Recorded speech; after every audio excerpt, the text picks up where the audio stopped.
Bonjour à toutes et à tous. Alors je fais le tirage pour les Sagittaires. J'ai entendu vos appels, j'ai lu vos messages. Apparemment les Sagittaires sont parmi les signes que je n'ai pas fait depuis très très longtemps, semble-t-il. Donc j'ai bien entendu vos remarques et vos commentaires. Et je vais donc de ce pas faire le fameux tirage pour les Sagittaires. J'ai mes cartes qui sont en place. Ça c'est pour la fin, pour vous donner des conseils supplémentaires si vous voulez aller plus loin. On va faire mon petit tirage en croix à ma façon. 2 prochaines semaines intemporelles.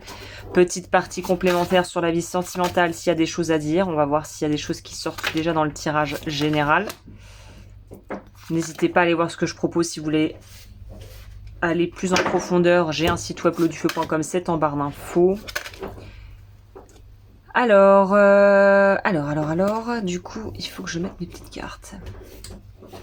Est-ce que j'ai pris le mauvais tas de cartes? Non, c'est bon. De toute façon, après, on va tout rebrasser. Badabim, badaboum. On va mettre une carte en plus aussi sur le challenge. Ça sort pour vous déjà par terre. On nous parle d'un roi de coupe. Donc, on va voir s'il ressort un peu plus dans le tirage.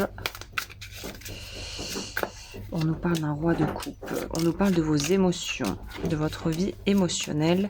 Et si je devais complémenter avec une carte challenge ici, c'est parti. Carte principale, carte centrale, les amis, qui va nous parler du cœur du sujet pour les 2 prochaines semaines ou le mois à venir. Nous avons... Ouh là là! Nous avons se tirer d'un truc qui pue le sapin, les amis. Vous, il y a un truc, soit qu'on vous a fait, soit vous avez estimé qu'il valait mieux un peu prendre le large. On pourrait nous parler d'une rupture qui se termine un peu en nœud de boudin, d'un travail qui finalement pourrait ne pas vous apporter ce que vous espériez plutôt. Voilà. Donc vous êtes dans une espèce de petite angoisse quant à l'avenir parce que les choses ne sont pas en train de... se profiler comme vous l'aviez imaginé, peut-être comme vous l'auriez espéré à un certain degré. On est dans une espèce de quête de réponse ou d'une envie d'être soulagé par rapport à une situation précise où vous vous êtes engagé et où vous voulez, semble-t-il, vous sortir de là. Ok, on va voir au niveau du passé. Ah bah oui, et en plus c'est un truc que vous traînez avec vous, mais qui vient de votre passé. Donc il y a une histoire qui est en train de se régler, où vous vous rendez compte qu'il va falloir soit la jouer très malin et prendre la sortie par la petite porte, soit vraiment devoir protéger un petit peu vos intérêts, votre santé physique et mentale, parce que vous êtes face à une situation où quelqu'un n'a pas soit été honnête avec vous, soit c'est tout simplement une fin de quelque chose qui n'est pas forcément agréable à vivre, ni pour vous, ni pour là ou les personnes concernées. Dans tous les cas, il y a quelqu'un qui est, en tout cas, je ne sais pas si c'est vrai dans les faits, mais il y a quelqu'un qui se sent perdant ici dans cette histoire. Il y a quelqu'un qui a l'impression que, comme on dit en anglais, he has the loose end of the stick, je crois que c'est en gros, c'est comme vous savez le jeu où on tire à la courte paille. Bon bah il y en a un qui a l'impression qu'il a le petit morceau le plus petit morceau et qui va se retrouver un petit peu bloqué dans une situation qui ne vous plaît pas.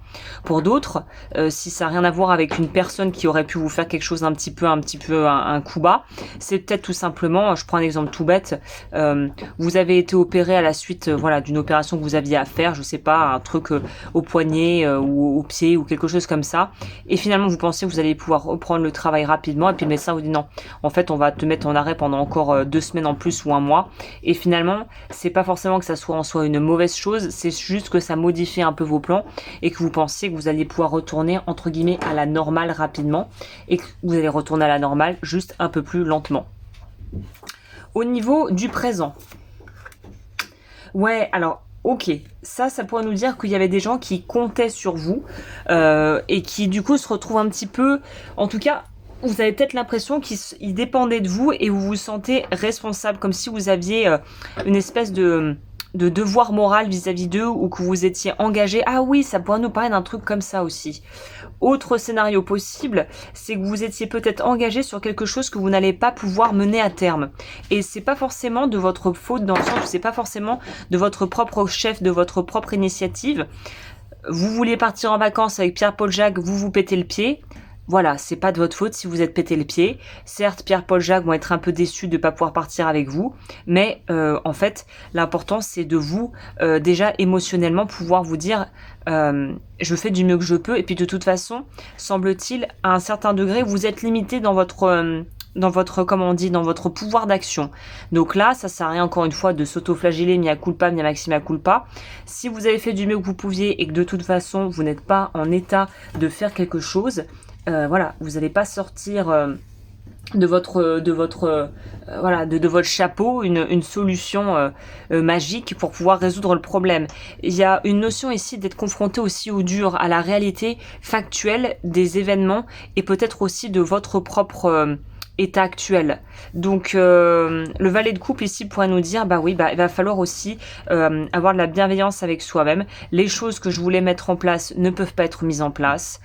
Il n'y a pas mort d'homme, c'est peut-être juste un peu chiant, je me sens peut-être un peu coupable et un peu triste de ne pas pouvoir faire certaines choses, mais après tout, je fais du mieux que je peux. Je suis très curieuse de voir c'est quoi dans les challenges là, parce que... Bah, guérison, vous voyez, encore une guérison. Équilibre. Vous avez l'impression que le fait d'avoir peut-être été incapacité ou d'avoir eu un... Par exemple, je sais pas, vous pouvez pas partir quelque part, comme je vous le disais, où il y a quelque chose qui peut pas vraiment prendre forme comme c'était prévu. Ben, en fait, c'est accepter ça. Et je pense que le noyau de votre moi, ce qui est vraiment central ici, c'est d'accepter ça. D'accepter les données qu'on contrôle pas dans la vie, dans l'existence. Et les trucs qui nous tombent dessus. C'est pas forcément ce qu'on attendait, mais c'est pas forcément une mauvaise chose non plus. Peut-être que de ça, vous allez pouvoir vivre quelque chose de beaucoup mieux, de beaucoup plus adapté, mais d'une autre façon. Donc tout n'est pas perdu ici. Ah, je connais pas cette carte. On va aller voir vite fait ce que c'est, la boîte intérieure. Qu'est-ce que c'est que ça? C'est peut-être un peu une espèce de boîte de Pandore, les choses que vous gardez en vous qui ressortent là.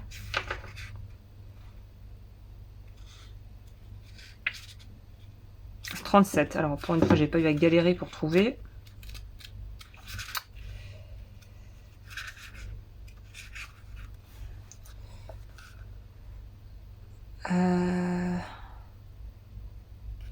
Ok, c'est les expériences de vie, en fait, douloureuses.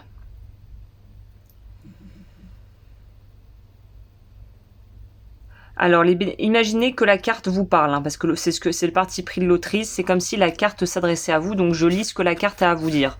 Et ce qui nous intéresse surtout, c'est les bénéfices secondaires. Qu'est-ce que vous tirez là-dedans qui vous pousse à rester dans cette énergie, en fait?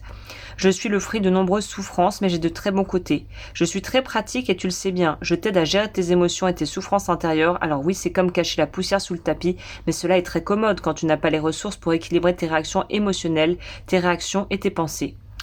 Tout ce qui te déstabilise, je le fais disparaître et par moments c'est super cool, c'est comme un bouton sur lequel tu peux appuyer et hop, la magie opère. Cela t'aide à rester concentré sur tes objectifs et sur tes priorités. Cela t'aide à continuer à avancer à ton rythme, à rester debout. Ma présence t'apporte de nombreux bénéfices secondaires. Mais cela peut créer aussi des dommages collatéraux. Ah bah c'est peut-être ce que vous êtes en train de vivre. Certaines personnes peuvent être blessées et ne plus vouloir avoir de tes nouvelles car elles sont emprisonnées dans la boîte. Car elles sont emprisonnées dans la boîte. Tu peux oublier d'effectuer telle ou telle chose ou d'aller dans tel endroit et cela peut avoir des conséquences négatives. Mais je t'apporte une forme d'équilibre et tu en as besoin. Ah, c'est une forme d'auto-sabotage.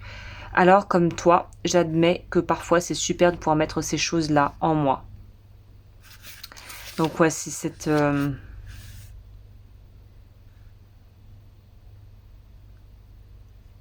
J'accueille avec confiance et en douceur mes souffrances intérieures.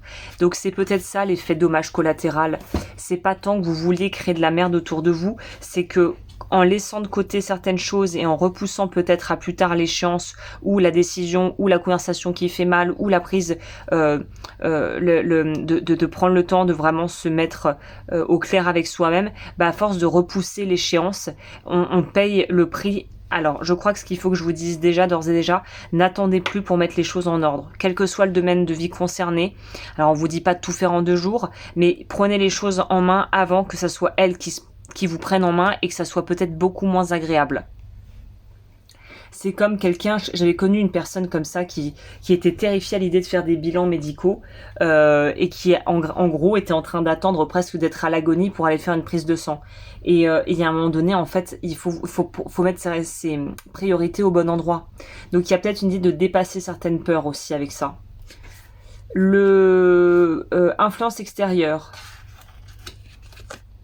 Alors, bah là j'ai l'impression que vous êtes guidé et la vie vous envoie des signes. Donc à part si vous êtes complètement fermé et que vous êtes dans une forme de déni, vous devriez avoir les signes qui arrivent de façon rapide, très directe, très évidente. Il n'y a pas de... Là, il n'y a pas à tortiller, c'est assez rapide et c'est direct. Les infos vont vous arriver très vite. Donc restez bien attentif ou attentive. La suite du programme, c'est quoi? Vous reposez. Bah oui, fin de cycle. Quand de toute façon on arrive au bout du tunnel, à un moment donné, il faut arrêter et souffler quoi et se poser. Donc après une partie peut-être marathon, voilà un rythme marathonien ces dernières semaines. Là on arrive au bout du chemin. Donc c'est la pire et la meilleure carte parce que quand on a le 10 d'épée, bon c'est qu'on a les batteries sont à plat ou qu'on a terminé un cycle qui pue et on peut passer à la suite plus sereinement. Donc voilà. Et on nous dit que vous allez avoir gain de cause ou vous sentir libéré face à une situation où vous avez peut-être justement décidé de prendre les choses en main. C'est ce que je vous souhaite. Au niveau du conseil, on a réconciliation, valet de denier. Alors réconciliation, c'est peut-être lié à une personne. Valet de denier, ça nous parle justement d'être encore pas forcément pleinement sur le même terrain d'entente, mais de trouver petit à petit son équilibre. Donc c'est pas encore gagné si vous avez un petit peu des choses à reprocher à des proches ou que vous avez un petit peu des difficultés avec certaines personnes autour de vous. On vous dit pas que vous allez vous tomber dans les bras et que ça sera vraiment l'affaire sera complètement oubliée en 2 heures, mais là il y a quand même la possibilité de pouvoir trouver un terrain d'entente et de pouvoir entamer une forme de dialogue. Donc c'est quand même pas mal, hein. Ça, c'est plutôt bien aspecté. Au niveau de la vie sentimentale, on a quelque chose d'interdit ou qu'on se refuse à avoir et on a le pendu. Là, le blocage, j'ai l'impression, est intérieur. Soit on se refuse une relation, soit on se refuse de voir que c'est peut-être fini, qu'il faut changer beaucoup de choses, soit on n'a pas envie en fait de se lancer parce qu'on ne se sent pas encore prêt, ce qui pourrait très bien coller avec cette énergie ici des prochaines étapes de votre vie qui est quand même de pouvoir, j'ai l'impression, se libérer de ses propres vieux démons hein, et ensuite de pouvoir vous intéresser à la vie sentimentale. Donc j'ai l'impression que c'est pas le cœur de vos préoccupations actuelles parce qu'il y a d'autres choses à mettre en place en avant et que c'est un choix de votre part ou en tout cas si vous sentez que la vie sentimentale est un peu ramollo ou un petit peu mise en second plan en ce moment, c'est tout à fait normal parce qu'il y a d'autres choses à gérer à côté avant. Si vous voulez aller plus loin au niveau vœux karmiques et blessures de l'âme, qu'est-ce qu'il y a à travailler en ce moment pour vous? Je propose des programmes énergétiques que vous pouvez retrouver sur leaudufeu.com, soit prendre les programmes, soit prendre à l'unité les séances qui vous parlent. Et vous, on a le chakra coronal, on a révocation du vœu de souffrance, on a travaillé sur la blessure de rejet et d'injustice. Non, je vous dis des bêtises. Et révocation du vœu d'obéissance et blessure d'abandon et de trahison. Révocation du vœu karmique d'obéissance et peut-être obéissance par rapport à des vieilles croyances aussi. Et on a guérir la blessure d'abandon et de trahison. Voilà, n'hésitez pas, je fais aussi des consultes privées, j'en fais peu, donc voilà, sachez que peu de consultes par mois, donc plus de délai d'attente, mais si vous voulez être avec moi, n'hésitez pas à me contacter.